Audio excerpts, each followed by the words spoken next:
Good morning everyone. My name is Anulekha. You're watching Positive Moon. Let's start today's video.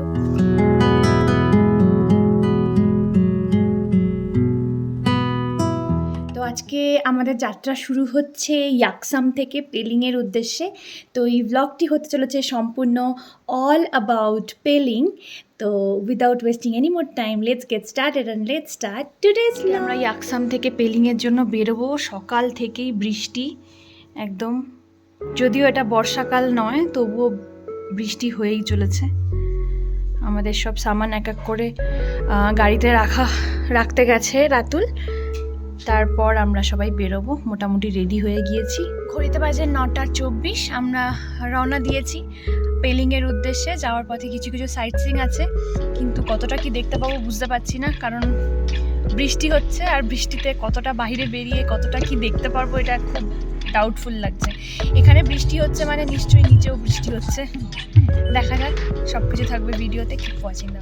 প্রথম spot দেখতে Kanchenjunga waterfalls. তো এখানে ticket আছে 20 টাকা করে পার হেড। টিকিটটা কাটছে, তারপরে এই সিঁড়ি দিয়ে উঠতে হবে। বৃষ্টি কিন্তু এখনো টিপ টিপ করে হচ্ছে। ফাইনালি আমরা চলে এসেছি কাঞ্চনজঙ্ঘা ওয়াটারফলস। দারুণ, কিন্তু দুর্দান্ত। সিকিমের পাহাড়ি বুক চিরে নেমে আসা এই বিশাল জলপ্রপাত প্রকৃতির এক অসাধারণ সৃষ্টি। দূর থেকেই জলধারার গর্জন শোনা যায়, আর যতই কাছে এগোবে ততই অনুভব করবে এর শক্তি ও সৌন্দর্য। প্রায় সারা বছরই এই জলপ্রপাতে প্রবাহ বজায় থাকে। পাহাড়ের অনেক উঁচু থেকে সাদা ফেনার মতো জল নেমে এসে তৈরি করছে এক অপূর্ব সৌন্দর্য। কাঞ্চনজঙ্ঘা ওয়াটারফলস দেখে ফেরার পথে আমরা খাচ্ছি চা আর মোমো। এই যে আমাদের এসে গেছে মোমো, খাচ্ছে চা। কাঞ্চনজঙ্ঘা ওয়াটারফলসের মনোমুগ্ধকর সৌন্দর্য উপভোগ করার পর আমরা রওনা দিলাম আমাদের পরবর্তী গন্তব্যের উদ্দেশ্যে, খেচিপেরি লেক। পাহাড়ি রাস্তা ধরে এগোতেই শুরু হলো টানা বৃষ্টি।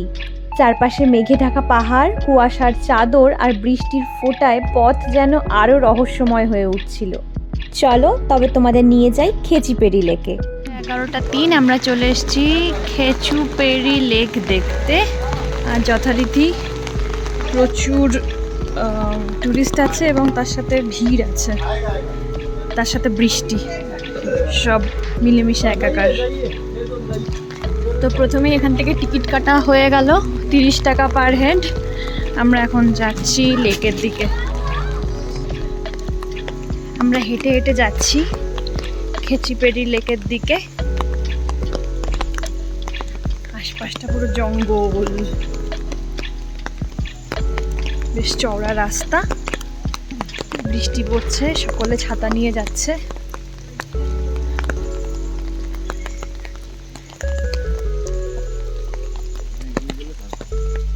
আমরা গুটি গুটি পায়ে প্রায় চলে এসেছি খেচিপেরি লেকের দিকে। তো এই লেকের যে খাসিয়াত যেটা আছে সেটা হচ্ছে এখানে যা উইশ করা হয় তাই নাকি পূরণ হয়। লেটস সি পূরণ হয় কি না, এবার আমাদের দেখার পালা। চলো ব্যাক ক্যামেরা করে দেখিয়ে দিচ্ছি জায়গাটা।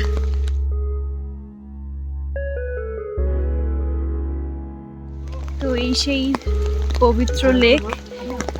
খেচুপেরি লেকটা এতটাই পবিত্র, আর তার তাৎপর্য হিসেবে এটা বলা হয় যে এই লেকের ভেতর কোনো গাছের পাতা পড়ে না। পুরো জঙ্গলের ভেতরে অবস্থিত এই লেক, কিন্তু এর ভেতরে কোনো গাছের পাতা পড়ে না। অনেকেই হয়তো এমন আবহাওয়ায় হোটেলে ফিরে যাওয়ার কথা ভাবতে, কিন্তু আমরা ঠিক করেছিলাম বৃষ্টি আমাদের থামাতে পারবে না। প্রকৃতিকে তার আসল রূপে অনুভব করার জন্য এই বৃষ্টিও ছিল আমাদের যাত্রার একটি বিশেষ অংশ। ভিজে রাস্তা, ঠান্ডা হাওয়া আর অবিরাম বৃষ্টির মধ্যেও আমরা সাহস আর উৎসাহ নিয়ে এগিয়ে চলেছি, কারণ ভ্রমণের আসল আনন্দ শুধু রোদেলা দিনে নয়, বরং প্রতিকূল আবহাওয়ার মাঝেও নতুন অভিজ্ঞতা অর্জনের মধ্যে লুকিয়ে থাকে ভ্রমণের আসল আনন্দ। লেকের ঠিক পাশেই ছোট্ট একটা ধর্মীয় প্রতিষ্ঠান রয়েছে এবং তার পাশে রাখা রয়েছে একটি জারের মধ্যে ওই লেকের পবিত্র জল। যেখান থেকে সকল দর্শনার্থীরা এসে ওই পাত্রের মধ্যে থেকে অল্প জল হাতে নিয়ে মাথায় নিচ্ছে আর ঠাকুরের কাছে প্রে করে যাচ্ছে। আমিও এখানে ব্যতিক্রমী নই, আমিও লেকের পবিত্র জল মাথায় নিলাম আর আমার মনস্কামনা লেকের জলকে বা ঠাকুরকে বা এইখানকার পবিত্রতাকে, নিস্তব্ধতাকে জানালাম। পরের বছর তোমাদেরকে জানাবো আমার মনস্কামনা পূরণ হলো কিনা। লেক দেখে ফিরলাম, একদম ঢোকার পথেই এখানে লেকের একটা কি বলবো একটা অংশ মেবি, ওখান থেকে একটু জল এসছে, সেখানে প্রচুর মাছ আছে। এই যে প্রচুর মাছ। ঘড়িতে বাজে 12:18, একটু বৃষ্টিটা কমেছে আর আমরা এখন চলে এসেছি অরেঞ্জ গার্ডেন দেখার জন্য। চলো তোমাদের ব্যাক ক্যামেরা করে দেখি। একটু নামতে হচ্ছে অরেঞ্জ গার্ডেন। কাছে পিঠেই নদী আছে, নদীর বেশ সুন্দর আওয়াজ আসছে। পাহাড়ি রাস্তা যেমন হয় একটু খাড়াই।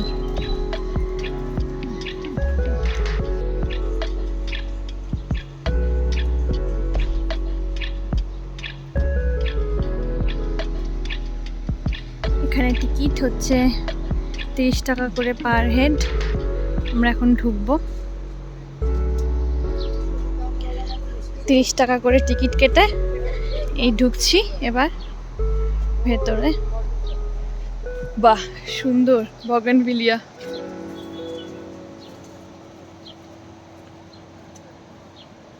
দূরে নদী দেখা যাচ্ছে। এই যে বলছিলাম নদীর আওয়াজটা আসছে, দূরে দেখা যাচ্ছে এবার। দারুণ জায়গাটা। এখানে কি সুন্দর বসার জায়গা করা রয়েছে, খুব সুন্দর। আশেপাশে সব পাহাড়ি ফুল রয়েছে, ভীষণ কালারফুল জায়গাটা।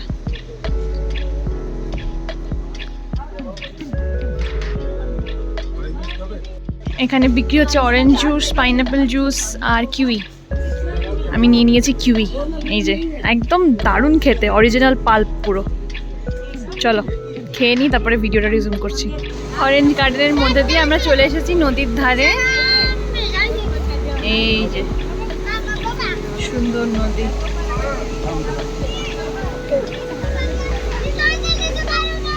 প্রচুর টুরিস্ট এসছে। পাহাড়ের কোলে একদম নদী। তো এখন যেহেতু অরেঞ্জের সময় নয়, এখন সবাই মেনলি নদীর ধারেই মজা করছে। আর অরেঞ্জ বাগান এখন মোটামুটি ফাঁকা। এই যে সুন্দর নদী, প্রচুর টুরিস্ট। আর এই যে অরেঞ্জ বাগান, অরেঞ্জ গার্ডেন ইভেনচুয়ালি ফাঁকা। অরেঞ্জ গার্ডেন, অরেঞ্জ গাছ, গাছে কোনো অরেঞ্জ নেই বাট গাছ আছে অরেঞ্জের। রিম্বি নদী দেখে আমরা চলে এসেছি রিম্বি ওয়াটারফলস দেখতে। এই যে ওয়াটারফলসটা, এটার আরেকটা নাম হচ্ছে ইয়ারং ওয়াটারফলস। এই তো এই হচ্ছে রিম্বি ওয়াটারফলস। এটা একটা অদ্ভুত সিস্টেম আছে। এই যে ওয়েলকাম লেখা, এখান থেকে সিঁড়ি দিয়ে এই যে নিচে যাওয়া যায়, কয়েকজন গিয়েছে। আর এখানে এই যে আই লাভ ওয়াটারফলস লেখা, ওইখানে গেলে 10 টাকা। আর রাস্তা থেকে আমরা যা ভিউ পাচ্ছি এটা কোনো টাকা নেই। তো আমরা রাস্তা থেকেই দেখে নিলাম, ভেতরে আর ঢুকিনি। এই হচ্ছে ব্যাপার। চলো এবার ওঠা যাক গাড়িতে। ঘড়িতে বাজে 1:03। আমাদের আজকের সাইট সিন সব শেষ। এখন আমরা ডিরেক্টলি যাব পেলিং হোটেলে। আজকে আমরা পেলিংয়ে হোটেলে থাকবো। আর ওই হোটেলে আমাদের লাঞ্চ, ডিনার সব কিছুই আছে। তো চলো সব কিছু ভিডিওতে দেখাতে থাকবো। Keep watching the video.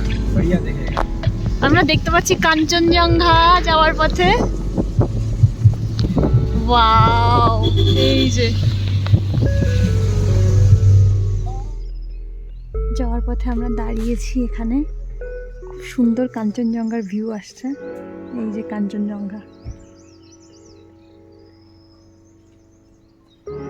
দুর্দান্ত ভিউ।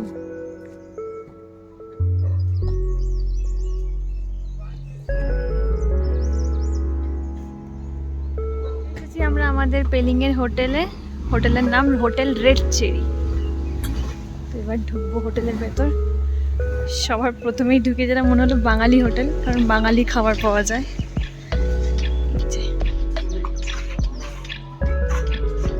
তো হোটেলে এসে লাঞ্চ করে এখন শুয়ে পড়েছি।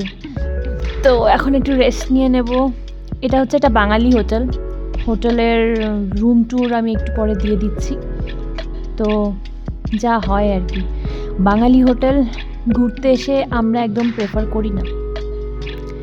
তো এনিওয়েজ পরিষ্কার পরিচ্ছন্নতার দিক থেকে ঠিকঠাকই আছে, রুমগুলো এমনিতে কোনো অসুবিধা নেই। কিন্তু বিহেভিয়ার ওয়াইজ অবভিয়াসলি পাহাড়ি মানুষের বিহেভিয়ার অনেক বেশি ভালো, অনেক ওয়েলকামিং বেশি হয়। তো এখানে এসে রিসেপশানে যেমন ব্যবহার পেলাম বাঙালি হোটেল হিসেবে এক্সপেক্টেড, মানে অ্যাজ ইফ উনি হচ্ছে আমাদের ম্যানেজার, বস। আর ওই আর কি, যাই হোক, let's not get into that. I would suggest বাইরে বেড়াতে এসে always try to stay in homestays, or যদি হোটেলে থাকতেই হয় not in Bengali hotel, please. Yeah, that's it. I will resume the video in a bit. Stay tuned in the vlog. Good morning everyone. আজকে হচ্ছে day 2 Pelling, আর আজকে আমরা করব পেলিংয়ের কিছু সাইট সিন। তো এখন বাজে ঘড়িতে 9টা, আমরা 9:30টার মধ্যে বেরিয়ে যাব, আমাদের ড্রাইভার দাদা চলে আসবে। আর আমরা যেই হোটেলে রয়েছি পেলিংয়ে, হোটেলের নাম হচ্ছে হোটেল রেড চেরি। তো প্রথমত বলে রাখি, এই হোটেল থেকে কিন্তু কোনো কাঞ্চনজঙ্ঘার ভিউ নেই, ওকে? তো আগে হয়তো ছিল, কিন্তু পেছনে একটা মানে ঠিক এই হোটেলটার পেছনেই একটা হোটেল তৈরি হচ্ছে, যার কারণে পুরো ভিউটা ব্লক হয়ে গেছে। এনিওয়েজ, তা বাদে এই হোটেলটা হচ্ছে একটা বাঙালি হোটেল। নর্মালি রুম এবং ওয়াশরুম ইজ ভেরি ক্লিন, ঠিক আছে, কিন্তু মেনটেনেন্সের খুব অভাব। কিন্তু এখানে বাঙালি খাবার দাবার তোমরা পেয়ে যাবে। তো অনেক দিন যদি পাহাড়ি খাবার খেয়ে একটু বোরিং লাগে, তবে কিন্তু তোমরা এই হোটেলটা চুজ করতে পারো। আর এই হোটেলে যেটা বললাম, অনেক কিছু রয়েছে, কিন্তু সেগুলোর মেনটেনেন্সের একটু অভাব রয়েছে। আর তা বাদে আমি হোটেলের রুম ট্যুর তোমাদেরকে দিয়ে দেবো। তো কিপ ওয়াচিং দ্য ব্লগ। হোটেলের রুম ট্যুরটা দিয়ে দেবো বলেছিলাম। এই যে এখান থেকে রিসেপশন থেকে ওপরে এসে, এটা আমাদের রুম নাম্বার 204। সব রুমের প্যাটার্নই এক। তো এই যে রুমের মধ্যে এন্টার করে এখানে বেড আছে, বেড বিসাইড টেবিল আছে। এখানে একটা ভালো জিনিস, সব জায়গায় গরম জল করার ব্যবস্থা আছে, ইলেকট্রিক কেটল দেওয়া রয়েছে। এ সাইডেই ডান দিকে আছে ওয়াশরুমে কিন্তু যেমন দেখতে পাচ্ছ এখানে লেখা ক্লোথস, মানে ওয়াশিং ক্লোথস নট অ্যালাউড। তো এখানে জামা কাপড় ধোয়া যাবে না। একটু দেখিয়ে দিই, ওয়াশরুমটা ক্লিন অ্যান্ড ক্লিয়ার। এখানে তোমার শাওয়ার আছে, গিজার আছে, কোমোট আছে, আর এখানে একটা সুন্দর আয়না আছে, ঠিক আছে, আয়না, বেসিন, এভরিথিং ইজ গুড।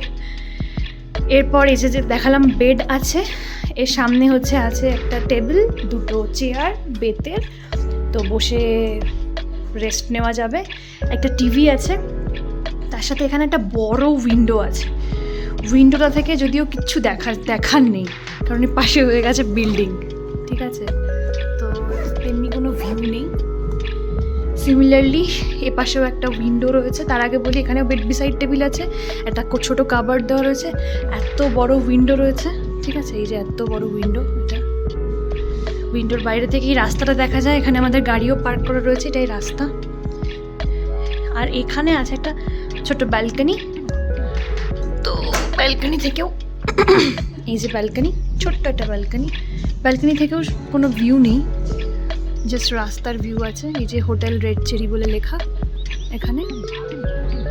আর তা বাদে এই যে রাস্তা, আর এর পাশে সব হোটেলস হচ্ছে বেসিক্যালি, নয়তো এখান থেকে পাহাড় দেখা যায় অল্প, বাট নট সো ক্লিয়ার।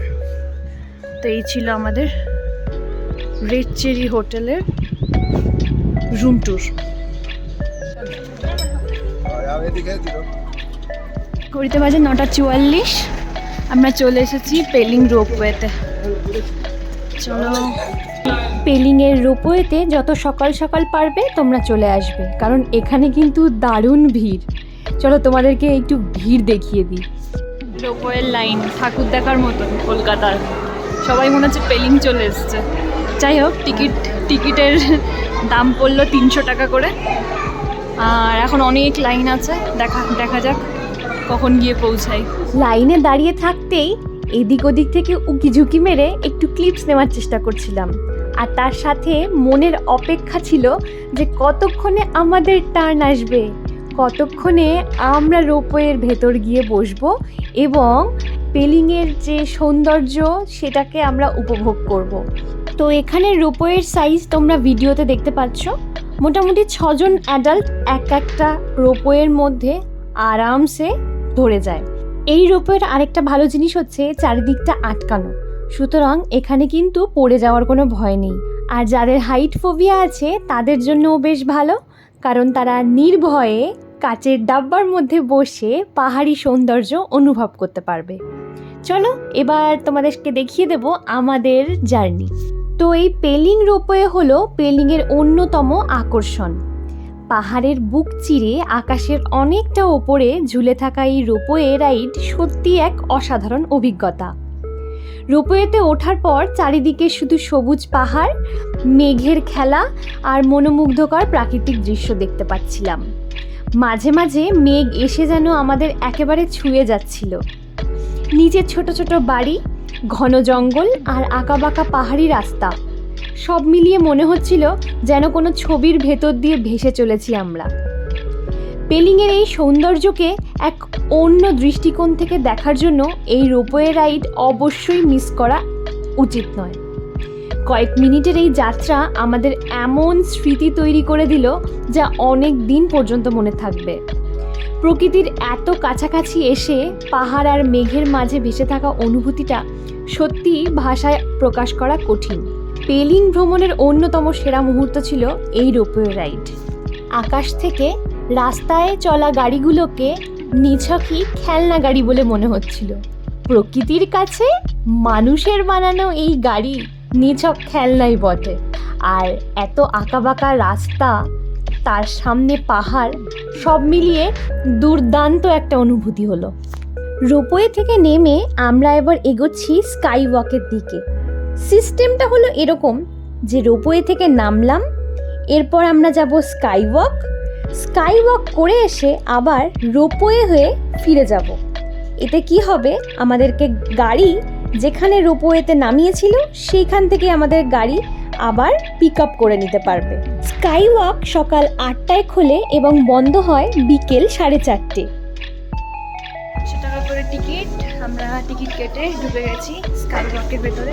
চলো তোমাদেরকে দেখাই। সত্যি কথা বলতে এই জায়গাটার জন্য আমরা অনেক দিন ধরেই অপেক্ষা করছিলাম, কারণ ফেসবুক, ইনস্টাগ্রামে এই স্কাই ওয়াক অনেকবার ভাইরাল হয়েছে এবং আমরা অনেক ভাইরাল ভিডিও দেখেছিলাম। স্কাই ওয়াকের দিকে যেতে যেতে দূর থেকেই চোখে পড়ছিল বিশাল বুদ্ধ মূর্তি। পাহাড়ের কোলে দাঁড়িয়ে থাকা এই বিশাল মূর্তিটি যেন চারপাশের প্রকৃতিকে আরও মহিমান্বিত করে তুলেছে।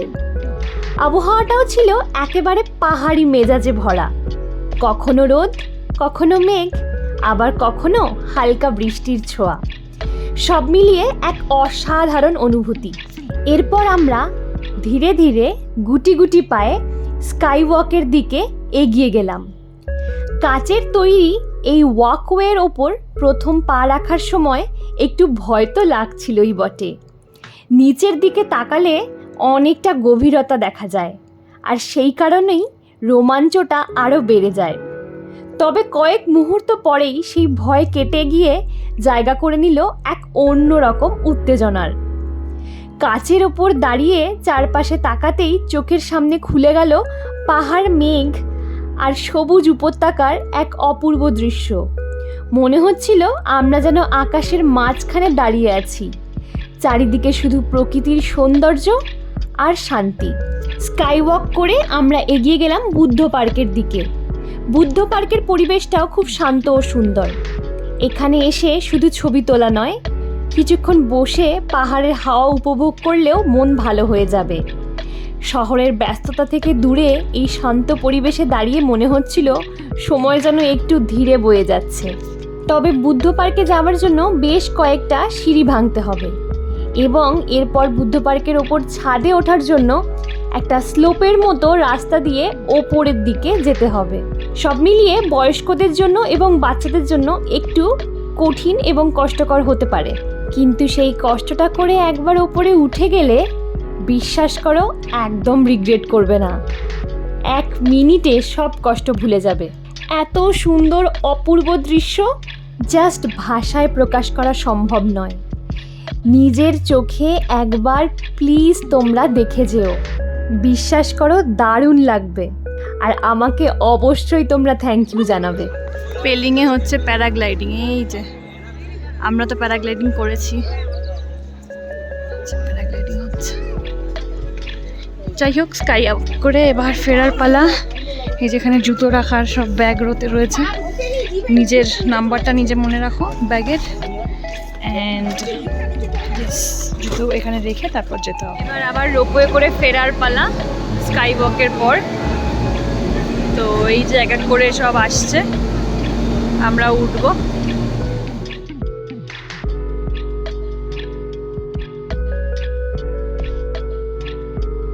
ঘুরতে বাজে সকাল 11:30 আর আমরা যাচ্ছি আমাদের পরবর্তী সাইট সিইং জন্য। রোপওয়ে হয়ে গেছে, রোপওয়েটা বেশ ভালোই লাগলো। আর চলো তাহলে পরের লোকেশনে গিয়ে ভিডিওটা রিসিভ। আমরা আমাদের পরবর্তী লোকেশনে টিকিট কাটা হচ্ছে। টিকিটের প্রাইস হচ্ছে 100 টাকা পার হেড। আর জায়গাটার নাম হচ্ছে রাবডেন্সে গেজিং, ওয়েস্ট সিকিম। তো এই যে এখানে বার্ড পার্ক আছে, রাবডেন্সে গেজিং বার্ড পার্ক। চলো কি কি আছে সব এখানে লেখা রয়েছে, souvenir shop, bird clinic, wing deck. তো এটা কি বাবু? ভেতরে একটা ছোট্ট ক্যাফে মতন ছিল, সেখানে ঢুকেও আমরা মোমো এবং একটু চা খেয়ে নিয়েছি এবং তারপর শুরু করেছি আমাদের ছোট্ট একটা মিনি ট্রেক। এটা হচ্ছে বার্ড পার্ক আর এখানে হচ্ছে রাবডেন্স রুইন্স। চলো আমরা আগে রাবডেন্সের রুইন্স দেখে আসবো। রাবডেন্সের রুইন্স এটা আবার কি? এটাই তো ভাবছো? তো এটি একটি শুধু পর্যটন কেন্দ্র নয়, বরং একসময়ের সিকিমের প্রাচীন রাজধানীর ধ্বংসাবশেষ। ইতিহাস আর প্রকৃতির এক অপূর্ব মেলবন্ধন দেখতে হলে এই জায়গায় একবার আসতেই হবে। গাড়ি থেকে নামার পরই বুঝতে পারলাম রাবডেন্সে ঘুরে দেখতে হলে আমাদের একটু হাঁটতে হবে। সামনে ঘন জঙ্গলের মধ্যে দিয়ে তৈরি একটি সুন্দর পথ, চারপাশে লম্বা লম্বা গাছ, পাখির ডাক আর ঠান্ডা পাহাড়ি হাওয়া। সব মিলিয়ে পরিবেশটা ছিল অসাধারণ। শহরের কোলাহল থেকে অনেক দূরে, প্রকৃতির একদম কাছে চলে এসেছি আমরা। হাঁটতে হাঁটতে মনে হচ্ছিল আমরা যেন সময়ের স্রোত পেরিয়ে অতীতের দিকে এগিয়ে যাচ্ছি। এই পথটুকুই এত সুন্দর যে গন্তব্যে পৌঁছানোর আগেই মন ভরে যায়। রাস্তার দুপাশে সবুজের সমারোহ, মাঝে মাঝে কুয়াশার আবরণ আর পাহাড়ি বাতাস, পুরো অভিজ্ঞতাটাই ছিল দারুণ উপভোগ্য। দুজনে মিলে হাত ধরে হাঁটতে হাঁটতে অবশেষে আমরা পৌঁছে গেলাম রাবডেন্সের ধ্বংসাবশেষের কাছে। আজ যেটুকু দেখা যায় সেটাই একসময় ছিল সিকিম রাজ্যের প্রশাসনিক ও রাজনৈতিক কেন্দ্র। কয়েকশো বছর আগে এখান থেকেই শাসন করা হতো গোটা রাজ্যকে। ভাবতেই অবাক লাগে যে যেই জায়গায় আজ আমরা পর্যটক হিসেবে দাঁড়িয়ে আছি, সেই একই জায়গায় একসময় রাজা, মন্ত্রী এবং সেনাপতিরা গুরুত্বপূর্ণ সিদ্ধান্ত নিতেন। বর্তমানে এখানে প্রাসাদের দেওয়াল, পাথরের ভিত্তি এবং কিছু ধ্বংসপ্রাপ্ত কাঠামোর অংশ দেখা যায়। যদিও সময়ের সঙ্গে অনেক কিছুই হারিয়ে গেছে, তবুও সেই ইতিহাসের ছাপ আজও স্পষ্টভাবে অনুভব করা যায়। এই জায়গার আরেকটি বিশেষ আকর্ষণ হলো এখান থেকে দেখা যাওয়া অসাধারণ প্রাকৃতিক দৃশ্য। পরিষ্কার আবহাওয়ায় এখান থেকে কাঞ্চনজঙ্ঘার মনোরম দৃশ্য দেখা যায়। আমাদের যাওয়ার সময় আকাশে মেঘ থাকলেও ওপরে যেতে যেতে অনেকটাই মেঘ কেটে গিয়েছিল, কিন্তু দুর্ভাগ্যবশত পুরো মেঘটা কাটেনি। আমরা অনেকক্ষণ অপেক্ষা করেছিলাম, কিন্তু মেঘ কাটল না। যাই হোক, কিন্তু সেই মেঘের মাঝেও পাহাড়ের সৌন্দর্য ছিল অনন্য। বরং মেঘ আর কুয়াশা পুরো পরিবেশটাকে আরও রহস্যময় করে তুলছিল। রাবডেন্সে ঘুরতে ঘুরতে একটা বিষয় বারবার মনে হচ্ছিল, ইতিহাস কতটা শক্তিশালী। রাজত্ব হারিয়ে গেছে, প্রাসাদ ভেঙে গেছে, কিন্তু সেই সময়ের গল্প আজও এই পাথরগুলো যেন নীরবে বয়ে চলেছে। প্রতিটি ধ্বংসাবশেষ যেন অতীতের কোনো না কোনো স্মৃতি বহন করে চলেছে। এই জায়গার শান্ত পরিবেশটাও আমাকে ভীষণ মুগ্ধ করেছে। এখানে কোনো ভিড়ভাট্টা নেই, নেই কোনো কৃত্রিমতা, শুধু ইতিহাস, প্রকৃতি আর একরাশ নীরবতা। যারা একটু শান্ত পরিবেশে সময় কাটাতে ভালোবাসে তাদের জন্য রাবডেন্সে একেবারে আদর্শ জায়গা। আমরা এখানে বেশ কিছুক্ষণ সময় কাটালাম। এরপর আমরা চলে গিয়েছিলাম একটা ছোট মনেস্ট্রি দেখতে। মনেস্ট্রির ভেতরে ফটোগ্রাফি একদম অ্যালাউড ছিল না, সে কারণে আমি বেশি ক্লিপস নিতে পারিনি। আর এই মনেস্ট্রিতে পা কভার করে যেতে হবে। পা কভার না থাকলে এখান থেকে একটা সারং দেওয়া হয়, সেটা পরে তারপর ভেতরে ঢুকতে হবে। তো এই ছিল আমার পেলিংয়ের blog. If you like my video, do not forget to subscribe my channel, hit on the like button, do comment and let me know what you want to see from me, and share my video with your friends. That's all for today. I'll be back soon with a new video with a new content. Till then, be happy, keep smiling and keep loving. Bye.